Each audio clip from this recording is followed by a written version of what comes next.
with the station? It's actually 7 levels, and the reality is that they could have survived intact, some of them, but each day that goes by with no contact, hopes get a lot slimmer. But and the rescue effort is going on subterraneanly, if there is such a word as well. I mean, it's not just the folks we see up above ground with the big cranes and the cutting torches. There are people on the underground levels attacking this from the side, right? Actually, absolutely. In fact, there was a rope rescue specialist who went down the day before yesterday and yesterday 70 feet into the crater, assessing what the situation looked like so that the people with the heavy equipment can actually plan on how they're going to attack it.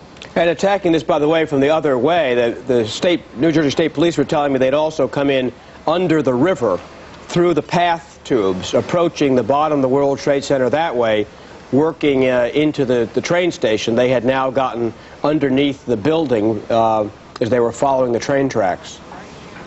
Senator, as you have heard, this has been tremendously tough on the airline industry. Continental Airlines, a big New Jersey employer, has announced 12,000 people have been furloughed, roughly a fifth of its workforce. How concerned are you about the economic impact of these attacks on not only New Jersey, but people nationwide? Well, Continental Airlines is probably the most vulnerable at the moment. Senator Corzine and I are meeting with their executives tomorrow, but the whole industry is in some serious trouble. It may have lost more than $300 million in the last 6 days. Some form of federal assistance to help them refinance and ease their debt burden, or even as far as grants, will probably be required to have the industry survive. The same that kind legislation is already being designed. I would imagine something on a Chrysler-type model. That was the example that I was just about to use, the same kind of thing that helped Chrysler overcome its problems. The industry, of course, is so dependent on debt because of the purchase of aircraft that if we can provide some guarantees, they could refinance their debt, lower the burden, and keep operating. But without some assistance, the industry simply could not survive through this kind of a crisis. Commissioner Safer, here's what a lot of people are worried about. 5 days ago, nobody could have imagined that domestic aircraft would be used as terrorist weapons. Might there be another follow-up strike out there that nobody in the government or in the civilian population is imagining? Well, certainly anything is possible, but our intelligence apparatus is really working very hard. The FBI is doing a magnificent job of tracking these things down. The military is now prepared for what they were unprepared for on Tuesday. And I think that the most important thing is what terrorists want is just the kind of thing you're talking about, is for everybody to live in fear, for everybody to hunker down. What we need to do is go about our business and let the authorities take care of dealing with this terrorist problem. So, Senator, is that what people should do? Try to go back to work, try to resume their lives, try to go back to business as usual tomorrow morning? I'm realistic enough that people are going to have this on their minds, and they should. I've been across New Jersey in the last couple of nights, town by town, thousands of people coming to vigils. It would bring tears to your eyes to see the people praying in open vigils. I was in Harrison last night, Jersey City, and Bayonne today. It is a wonderful sight, but people, as they are grieving on Monday morning, need to recognize that we have lives to lead, we have a country to run. We cannot allow these terrorists to change our way of life or interrupt our country. As we get about the business of dealing with these losses, searching the site, as the military begins to plan our reprisals, and law enforcement does its work, the rest of us have to live our lives. Or indeed, we will give these people a victory they don't deserve. Commissioner Safer, there are indications, at least from some of the arrests that the FBI has made over the last few days, that some of these operatives who may in fact be related to this operation against the World Trade Center, some of these people have been sleepers in this country for a year or two or three, really sort of breaking the mold of what authorities have ever thought terrorist suspects would look like, that they would not be people who would have been living in this country for that long. Does it surprise you that those arrests have been made, first of all? Doesn't surprise me. I believe that this act has been planned since 1993, and that there are probably many more cells of these kind of individuals in our country. And that's really why what we have to do is we have to take the handcuffs off our intelligence agencies and our law enforcement agencies and give them the tools to deal with these kind of individuals.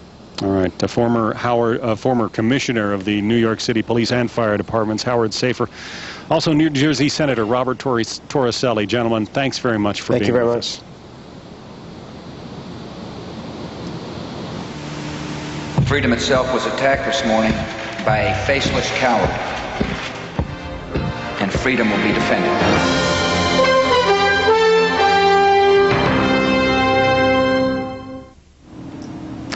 Bottom of the hour now, and here are the latest developments at this hour.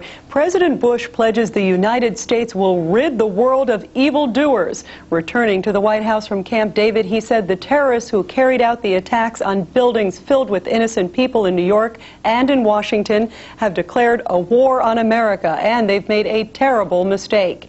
And he said there's no question that Osama bin Laden is the prime suspect. Bin Laden insists he had nothing to do with the terror attacks on the U.S., and in a statement that was carried on Qatar's satellite channel, he says, quote, "I have not carried out this act." The statement further says the attack appears to have been carried out by individuals with their own motivation. Senior Pakistani officials traveled to Afghanistan to warn the ruling Taliban that it faces a massive assault if it doesn't hand over Osama bin Laden to the U.S. Fox News has learned that Pakistan also plans to freeze all Taliban assets. Word is people in Afghanistan are making preparations for an attack, fortifying bunkers, military bases, and airfields. People around the world prayed for the victims of the terror attacks on the U.S. Pope John Paul II and other religious leaders from Lebanon to Australia offered words of sympathy. The Pope said he was heartbroken, but urged restraint in efforts to find the terrorists. And at this time, we'll also be taking your calls later in the show. Please be sure to give us a buzz at 1-888-TEL-FOX. But first, let's go live to the Pentagon, where correspondent Brian Wilson has an overview of the recovery efforts, as well as the investigation to find those responsible for Tuesday's attacks. Brian, a lot of activity there. Yeah, you know, we really have had from this location two stories going. One, of course, is the recovery effort going on behind me, and the other is this military organization is still operated out of the Pentagon. The United States military still operates out of here. They are planning the response as they go after terrorists. First of all, let me start off with a new picture that we've been given. This is a still picture taken from a helicopter that has overflown the disaster site here, and you can tell the most surprising thing about this picture is that apparently the building is a lot stronger than we might have imagined. Although we are told that the damage extends from the outer E ring into the D ring and the C ring, into 3 of the 5 rings, the vast majority of the damage is in the E ring, it now seems clear. Apparently underneath the roof, though, of the D and C, there is massive damage. Part of the problem they're having right now, as we look at some other pictures taken recently from inside the disaster site by the Department of Defense cameras, one of the problems that they're facing right now is some landslides at this work site. A good portion of the building is still unstable. Nobody was hurt in this small landslide or debris slide, whatever you want to call it, but they're afraid that there may be some others. So they're bringing in some heavy equipment. They're going to pulverize part of the debris and then remove it so that it becomes more stable. We are told that while they thought they had the building stable about a day ago, they now realize they needed to go in and shore up some more areas of the building. It may take another 2 days to do that. Very slow, methodical work. Our disaster site is not as large as the one in New York City. However, the work here continues around the clock. The workers are just as focused here. A lot of talk today from the Secretary of Defense about a couple of things. First of all, the United States is going to respond in a forceful way. It won't be a single lobbing of cruise missiles at a couple of targets inside Afghanistan. Now, that may happen. Well, that will be part of a long, sustained campaign.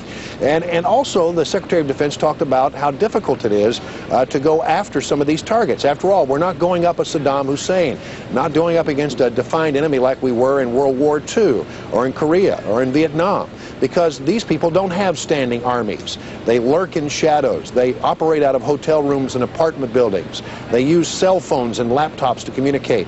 The encryption on these devices is said to be incredibly sophisticated. It's not going to be the same kind of warfare you've seen in the past, but there is a grim determination on the part of the Pentagon and intelligence officials here that they will indeed go after these international terrorists and find them, rout them out, hunt them down, bring them to justice. Rita, back to you. All right, Brian, thank you very much. And we just heard from President Bush a short time ago, expanding on what Brian was saying, that the American people were used to wars on beachheads, and now our enemy is in caves. But he also said, we will get them out. Fighting terrorism, as you just heard from Brian Wilson, many say it is not going to be easy, a battle that could go on for a very long time. Defense Secretary Donald Rumsfeld shared his thoughts on Fox News Sunday. It's a new kind of war. The old rhetoric, the old words aren't going to work quite right for this problem. We're going to have to reorder our priorities. We're going to, as he said, be resolute and patient.